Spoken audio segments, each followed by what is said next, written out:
Hi అండి, అందరూ బాగున్నారా? నేను మీ Bharathi. Welcome to my channel. ఈరోజు ఒక స్టోరీ చెప్పుకుందాం. కామేశ్వరమ్మ కాశీ యాత్ర చివరి దాకా వినండి. మీరు నా ఛానల్ని సబ్స్క్రైబ్ చేయనట్లయితే ఇది విన్న వెంటనే సబ్స్క్రైబ్ చేయడానికి ట్రై చేయండి. Thank you. కామేశ్వరమ్మ తన ముగ్గురు కొడుకులకు ఫోన్ చేసి వచ్చే ఆదివారం అర్జెంటుగా గుంటూరు రమ్మని చెప్పింది. పెద్ద కొడుకు సుబ్బారావు ఫార్మసిస్టుగా ఏలూరు గవర్నమెంట్ హాస్పిటల్లో పనిచేస్తున్నాడు. రెండోవాడు శంకర్ చెన్నై, ఎర్నూరు, అశోక లేలాండ్లో మెకానికల్ ఇంజనీరు. మూడో కొడుకు నెల్లూరు దగ్గర కృష్ణపట్నం పోర్టులో ఉద్యోగంలో ఉన్నాడు. ఏంటమ్మా అర్జెంటు, ఆరోగ్యం బాగాలేదా అని అడిగితే ఫోన్లో చెప్పేది కాదులే, రండి చెప్తాను అంది. సంవత్సరం క్రితం ఆమె క్యాన్సర్ బారిన పడింది. కడుపు నొప్పితో బాధపడుతుంటే పక్క పోర్షన్లో అద్దెకుంటున్న అంగన్వాడీ టీచర్ సీత ఆమెను ఆసుపత్రికి తీసుకెళ్ళింది. టెస్టులు చేసిన తర్వాత క్యాన్సర్ అని గుర్తించారు. సుబ్బారావు తల్లిని ఏలూరు తీసుకెళ్లి ఎర్లీ స్టేజ్లో బయటపడిన క్యాన్సర్కి అక్కడ గవర్నమెంట్ హాస్పిటల్లో ఆపరేషన్ చేయించాడు. కామేశ్వరమ్మ క్షేమంగా బ్రతికి బయటపడింది. సుబ్బారావు తల్లిని తన దగ్గరే ఉండిపోమ్మన్నాడు. కామేశ్వరమ్మ వింటేనా? ముగ్గురు కొడుకులున్న ఆమె గుంటూరులో ఒంటరిగా ఉండడానికి అలవాటు పడింది. నగరంపాలెం 3 బొమ్మల సెంటర్ దగ్గర సొంత పెంకుటిల్లు ఉంది. ఒక పోర్షన్ సీతకి అద్దెకిచ్చి మరో దానిలో తను ఉంటోంది. మీ ఇళ్లల్లో నాకేం తోస్తుందిరా, గుంటూరులో అంతా మన బంధువులు ఉన్నారు, మంచికి చెడుకు ఆసరాగా ఉంటారు. బంధువుల ఇళ్ళకి శుభకార్యాలకి అశుభకార్యాలకి వెళ్ళొస్తుంటేనే చుట్టరికాలు నిలబడేది అంటూ ఏవేవో కుంటి సాకులు చెప్తూ ఉంటుంది. తల్లి ఎందుకు రమ్మన్నదో, జబ్బు తిరగబెట్టిందో ఏమో అని ఆందోళన పడుతూ ముగ్గురు కొడుకులు వచ్చారు. కామేశ్వరమ్మ తన మనసులోని కోరిక బయటపెట్టింది. మీకు సొంటి శేషమ్మకు తెలుసుగా, అగ్రహారంలో మా ఇంటి పక్కనే ఉండేది. 1వ క్లాస్ నుంచి నాతో పాటు చదువుకుంది. పిల్లలంతా ఎక్కడెక్కడో ఉన్నారు. ఇప్పుడు కాశీలో ఒక ఆశ్రమంలో చేరింది. చివరిదాకా అక్కడే గడుపుతుందట. కాశీలో కన్ను మూస్తే సరాసరి కైలాసానికి పోతారట కదా. అందుకు కామేశ్వరమ్మ చెప్పుకుపోతోంది. సరేనమ్మా, ఆ శేషమ్మ సంగతి ఇప్పుడు మాకెందుకు చెప్తున్నావు? మమ్మల్ని అర్జెంటుగా రమ్మన్నది ఎందుకు? పెద్ద కొడుకు సుబ్బారావు అసహనంతో అడిగాడు. అదేరా నేను చెప్పబోతుంది. నాకు ఆరోగ్యం అంతంత మాత్రంగానే ఉంటున్నది. షుగర్ జబ్బు ఉంటే ఒంట్లో బెల్లం ముక్క ఉన్నట్లేను, చీమలు చేరినట్టు జబ్బులు చేరుతాయని డాక్టర్ చెప్పాడు. గుండెపేట వస్తే నిమిషాల్లోనే ప్రాణం పోతుంది. అందుకే నేను కాశీకి పోయి శేషమ్మ ఉంటున్న ఆశ్రమంలో చేరతాను. చివరి రోజుల్లో ఆ కాశీ విశ్వనాథని సేవించుకుంటాను. అక్కడే చచ్చిపోయి కైలాసానికి సరాసరి పోతాను చెప్పింది కామేశ్వరమ్మ. ఎంతో శుభవార్త వింటున్నట్టు మురిసిపోయారు ముగ్గురు కొడుకులు. సరేనమ్మా, నీకెట్లా సంతోషంగా ఉంటుందో అట్లాగే చెయ్యి ముక్తకంఠంతో అన్నారు. వాళ్ళ ముఖాలు సంతోషంతో వెలిగిపోయాయి. తల్లి కాశీకి పోయి అక్కడే చచ్చిపోవాలని కోరుకుంటూ ఉంటే అంతకన్నా ఏం కావాలి? నగరం పాలెం సెంటర్లో ఉన్న ఇల్లు తల్లి పేరుతో ఉంది. పెంకుటిల్లు పాతపడింది, దానికేం విలువ లేదు. కానీ 200 గజాల స్థలానికి వాల్యూ ఉంది. హాట్ కేకులో అమ్ముడుపోతుంది. ఇంతకాలం మా ఇల్లు అమ్మేద్దాం, మా దగ్గరికి వచ్చి ఉండు అంటే ససేమిరా అంటుంది. ఇప్పుడిక తల్లి కాశీకి పోతే ఇల్లు అమ్మేసి ఆ డబ్బు ముగ్గురు పంచుకోవచ్చు. కాశీలో ఆశ్రమానికి నెల నెల డబ్బు కట్టాలి కదా. ఇంకా నాకు మందు మాకులకు డబ్బు అవసరం ఉంటుంది. కాశీలో ఉంటున్నందుకు ఆ విశ్వేశ్వరుడికి పూజలు, పునస్కారాలు, కళ్యాణాలు వగైరా చేయిస్తేనే కదా పుణ్యం దక్కేది. మీరు ముగ్గురు నెల నెల తలో 10,000 నా బ్యాంక్ అకౌంట్లో వేస్తూ ఉండండి. ఫోన్లో ఇంత వివరంగా చెప్పడం కుదరదు కనుక మిమ్మల్ని రమ్మన్నాను. అద్దిరిపడ్డారు ముగ్గురు కొడుకులు. పక్కకు పోయి గుసగుసలాడుకున్నారు.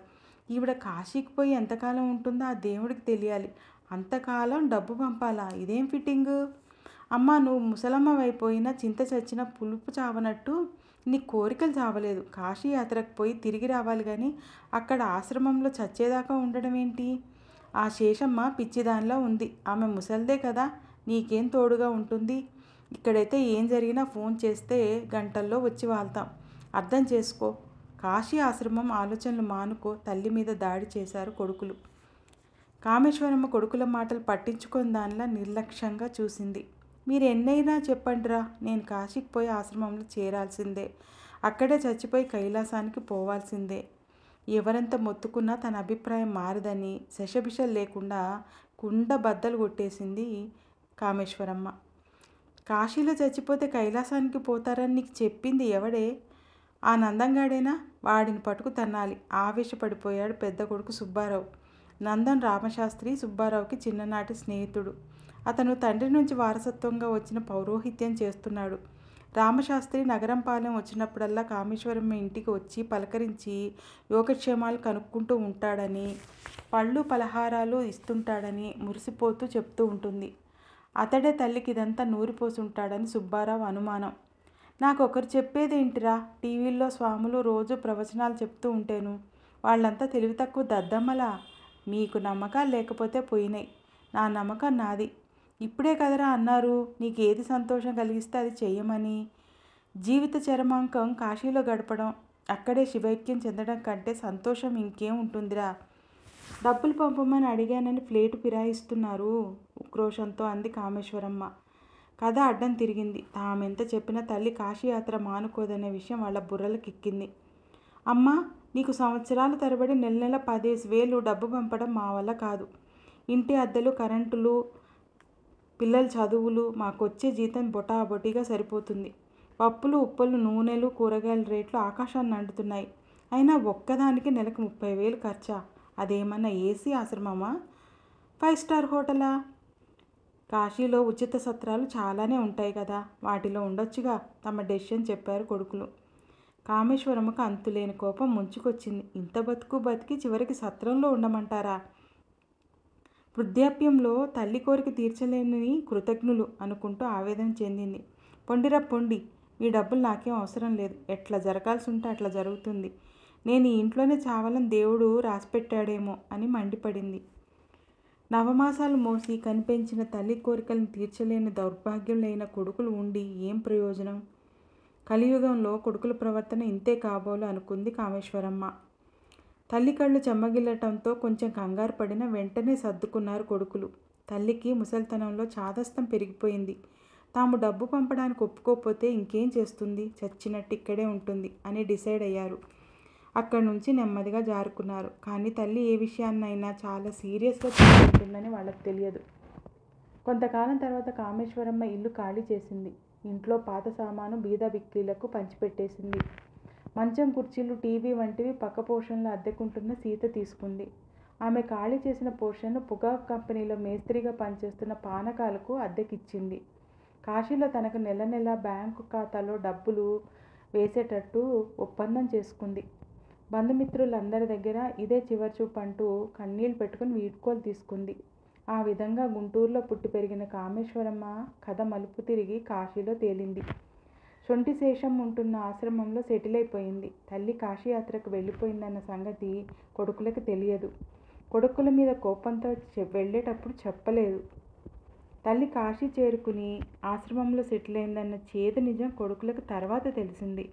అది కామేశ్వరమ్మ దారానే. కాశీకి వెళ్ళిపోయారనరా? ఆశ్రమంలో చేరాను. నేను చనిపోయాక ఆశ్రమం వాళ్ళు మీకు ఫోన్ చేసి చెప్తారు, వచ్చి తలకరువు పెట్టండి ఫోన్ చేసి చెప్పింది. ముగ్గురు కొడుకులు పెద్ద షాక్ తిన్నారు. తర్వాత తేరుకున్నారు. డబ్బు పంపాల్సిన బాధ తప్పినందుకు సంతోషించారు. ఏదో సాదాసీదా ఆశ్రమంలో చేరి ఉంటుంది, గుంటూరులో ఉన్న ఇంటి అద్దెలతో మెయింటైన్ చేసుకుంటూ ఉంటుందని సంతృప్తి చెందారు. కానీ తర్వాత వాళ్ళకి సెకండ్ థాట్ వచ్చింది. తల్లి ఎటు గుంటూరు ఇంట్లో ఉండటం లేదు. ఆ ఇల్లు అమ్మేస్తే లక్షల్లో డబ్బు వస్తుంది కాబట్టి ఆమె అడిగినట్టుగా నెలకు 30,000 పంపినా నష్టమే ఉండదు అని ఆలోచించారు. అమ్మా, ఇంటి కాగితాలు ఎక్కడ పెట్టావు? అద్దెకుంటున్న సీతకు కానీ ఇచ్చావా? పెద్ద కొడుకు సుబ్బారావు అడిగాడు. ఎందుకురా ఇప్పుడు ఇంటి కాగితాల సంగతి? ప్రశ్నించింది కామేశ్వరమ్మ. నువ్వు ఇంక గుంటూరు రావు కదా, ఇల్లు అమ్మేద్దామమ్మా. కామేశ్వరమ్మ మండిపడింది. ఆ ఇంటిని నేను బతుకున్నంత వరకు అమ్మే పని లేదు. నాకు ఆ ఇల్లే ఆధారం. నేను చచ్చిపోయాక అమ్ముకోండి, అప్పుడు కాగితాలు మీకు వచ్చే ఏర్పాటు చేశాను అంది. తల్లి చెప్పింది అర్థం కాలేదు కొడుకులకు. ఆమె చచ్చిపోయాక ఇంటి కాగితాలు తమ దగ్గరికి ఎక్కడి నుంచి వస్తాయి అని తలలు బాదుకున్నారు. బాదం ఆకులు పండి నేల రాలినట్టు సంవత్సరాలు గడిచిపోయాయి. 7 సంవత్సరాలు కామేశ్వరమ్మ కాశీ విశ్వనాథం సేవలో తరించింది. ఒకరోజు కాశీ ఆశ్రమం నుంచి ముగ్గురు కొడుకులకు ఫోన్ కాల్ వచ్చింది. మీ తల్లిగారైన కామేశ్వరమ్మ గారు శివైక్యం చెందారు. మీరు వెంటనే కాశీకి బయలుదేరి రండి. ఆమె భౌతికాయాన్ని హాస్పిటల్ మార్చురీలో భద్రపరిచామని. ముగ్గురు కొడుకులు కాశీకి వెళ్ళి తల్లికి అంత్యక్రియలు నిర్వహించారు. ఆశ్రమం వాళ్ళు కామేశ్వరమ్మ బ్యాంకు పాస్బుక్ ఇచ్చారు. అందులో గుంటూరు స్టేట్ బ్యాంకు నుంచి నెల నెల ఆమె ఖాతాకు అక్షరాల 40,000 జమ అవుతున్నట్టు ఎంట్రీలున్నాయి. అంతా అయోమయంలో పడ్డారు. బ్యాంకు వాళ్లకు నెలకు 40,000 తల్లి అకౌంటుకి డబ్బు పంపించడం ఏంటి? గుంటూరు వెళ్ళి బ్యాంకు మేనేజర్ని కలిశారు. కామేశ్వరమ్మ ఇంటిని తాకట్టు పెట్టింది. సీనియర్ సిటిజన్స్ కోసం ప్రవేశపెట్టిన రివర్స్ మార్టగేజ్ స్కీమ్ ద్వారా 50 లక్షల లోన్ తీసుకుంది. ఆ డబ్బు బ్యాంకులోనే ఫిక్స్డ్ డిపాజిట్ చేసింది. ఆ డిపాజిట్ మీద వచ్చే వడ్డీ నెల నెల ఆమె ఖాతాకు పంపుతున్నాం. ఇప్పుడు వారసులైన మీరు లోను వడ్డీ చెల్లించి ఇంటి డాక్యుమెంట్లు తీసుకోవచ్చు. లేకపోతే బ్యాంక్ ఇంటిని వేలం వేసి డబ్బు రాబట్టుకుంటుంది. బాంబు పేల్చినట్టు విషయాన్ని బయటపెట్టాడు బ్యాంకు మేనేజర్. అతని మాటలతో అదిరిపడ్డారు ముగ్గురు కొడుకులు. బిక్క చచ్చిపోయి బిగుసుకుపోయారు. వాళ్ళ ముఖాల్లో కత్తి వేటుకు నెత్తురు చుక్క లేదు. పచ్చి వెలక్కాయ తిన్నట్టు గొంతులు పట్టేశాయి. నోట మాట రావడం లేదు ఎవరికి. ఓ మై గాడ్, దేవుణ్ణి తలుచుకున్నారు అప్పుడు. అలా కామేశ్వరమ్మ తనకు కావలసిన పని తను చక్కబెట్టు